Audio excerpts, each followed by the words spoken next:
Hello, আজকে তোমাদের জন্য আমি নিয়ে এসেছি write a paragraph within 100 words on the water cycle using the following flowchart. Flowchart লেখার রুলস আছে কিছু, সেগুলো নিশ্চয়ই তোমরা জানো। সবার আগে ফ্লোচার্ট লিখতে গেলে আমাকে প্যাসিভ ভয়েস ইউজ করতে হয়, প্যাসিভে লিখতে হয়। তারপর আরেকটা রুলস কি আছে, সিম্পল ল্যাঙ্গুয়েজ হবে।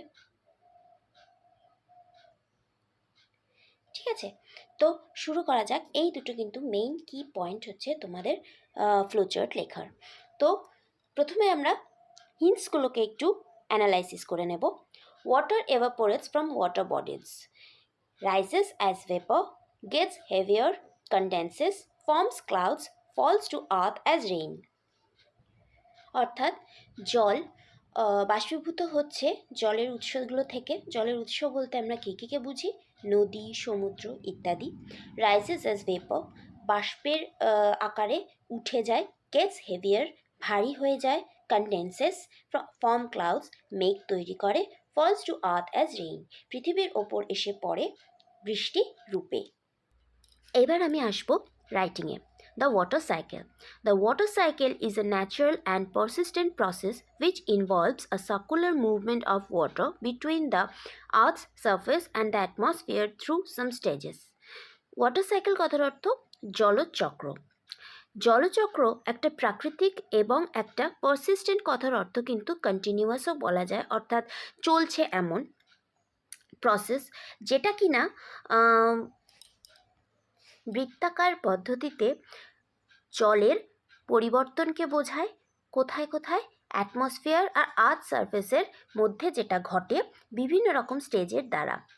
It is essential for the maintenance of ecosystem on the earth. পৃথিবীতে ইকোসিস্টেমের যে ব্যালেন্স সেটা বজায় রাখতে এই ওয়াটার সাইকেল কিন্তু গুরুত্বপূর্ণ। এসেনশিয়াল কথাটা ইম্পর্টেন্টের সিনোনিমস হিসেবে ইউজ করা যায়।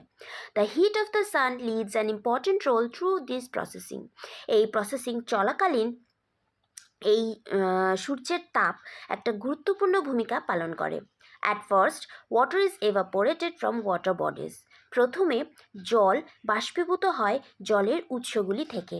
দেন due to the heat the water is turned into vapour. সূর্যের তাপের কারণে জল বাষ্পে পরিণত হয় এবং এটা আকাশে উচ্চতায় উঠে যায়। After that water vapour in the cool air gets heavier.